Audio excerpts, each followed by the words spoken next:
वर्तमान समय में इतने संत और आध्यात्मिक गुरु संसर्ग करते हुए अथवा अपनी काम वासना के वशीभूत होकर निकृष्ट कर्म करते हुए पकड़े जा चुके हैं।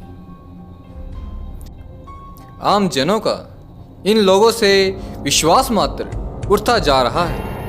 यह सभी आध्यात्मिक गुरु अपने निजी जीवन में साधक रह चुके होते हैं और सर्वजन वशीकरण सिद्धि आदि की शक्तियों के माध्यम से अपने लाखों की संख्या में अनुयायी बना लेते हैं और ईश्वर तुल्य दर्जा प्राप्त करने की कोशिश करते हैं या फिर स्वयं को ईश्वर घोषित करने में जरा भी नहीं कतराते हैं।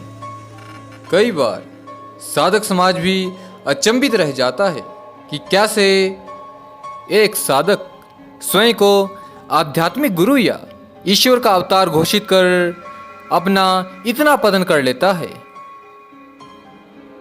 सबसे बड़ा प्रश्न कि ऐसे लोग इतने कामुक क्यों हो जाते हैं, इसके पीछे भी कुछ एक रहस्य छिपे पड़े हैं। जब भी कोई साधक साधना करता है तो उसकी कुंडलिनी शक्ति का उत्थान होना आरंभ हो जाता है और कुंडलिनी शक्ति की यात्रा सहस्त्रार चक्र पर जाकर पूर्ण होती है। जब यह ऊर्जा सहस्त्रार चक्र पर स्थानांतरित हो जाती है तब साधक जितेंद्रिय हो जाता है। संपूर्ण इंद्रियां उस साधक के वशीभूत होकर उसकी इच्छानुसार कार्य करने लगती हैं। परंतु जब कुछ एक मूर्ख साधक इंद्रियां वशीभूत हो जाने के बावजूद भी काम क्रिया रति क्रिया के प्रति अपने मोह का त्याग नहीं कर पाते हैं और बार बार अपनी कामेंद्रियों को क्रियाशील करने के प्रयास में लगे रहते हैं, वह महामूर्खता करते हैं इस कुंडलिनी ऊर्जा को मूलाधार की ओर धकेलने की। परिणाम यह होता है कि कुंडलिनी के उत्थान से सुप्तावस्था में पहुंची हुई कामेंद्रियां जब जागृत होती हैं तो फिर ऐसा व्यक्ति अपनी काम वासना को अपने नियंत्रण में नहीं ले पाता है। वह एक नीच स्तर के कामी पुरुष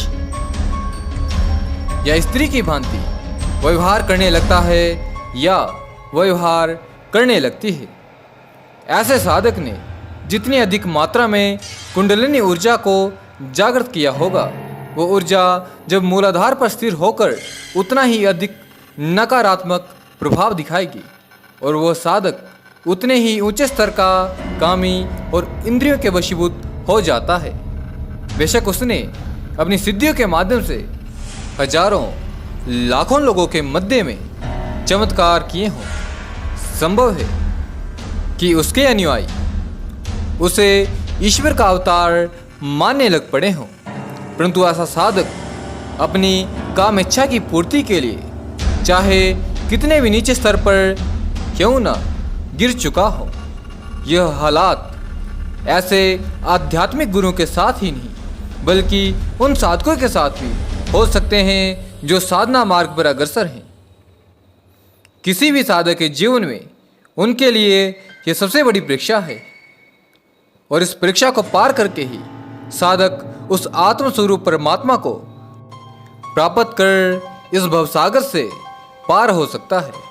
अब आखिरी सवाल, यदि कोई साधक ऐसी समस्या से पीड़ित हो चुका है तो उसका समाधान आखिर क्या है? उस समस्या का एक ही समाधान है कि मूलाधार चक्र में नकारात्मक प्रभाव दे रही उस कुंडलिनी ऊर्जा का पुनः उत्थान कर उसे सहस्त्रार में स्थापित कर दिया जाए। ऐसा साधक गुरु मंत्र या इष्ट मंत्र का पुनः नियमित निश्चित संख्या में जप करना आरंभ कर दे तो वो इस समस्या से निजात पा सकता है। तभी इसी ऊर्जा को नियंत्रित किया जा सकता है। इसका एकमात्र यही माध्यम है। इंद्रियां तो बस में हो जाती हैं, परंतु उससे भी अधिक परिश्रम का कार्य मन को वश में करना है। जिस व्यक्ति ने अपने मन को अपना दास बना लिया, उसके लिए कोई भी साधना कठिन नहीं रह जाती है। मुझे आशा है यह जानकारी आपके लिए अवश्य ज्ञानवर्धक साबित हुई होगी। यह सब ज्ञान अनुभवों के आधार पर ही एकत्रित किया गया है। अब मैं इसके साथ ही अपने शब्दों को विराम देना चाहूँगा। जय माता दी।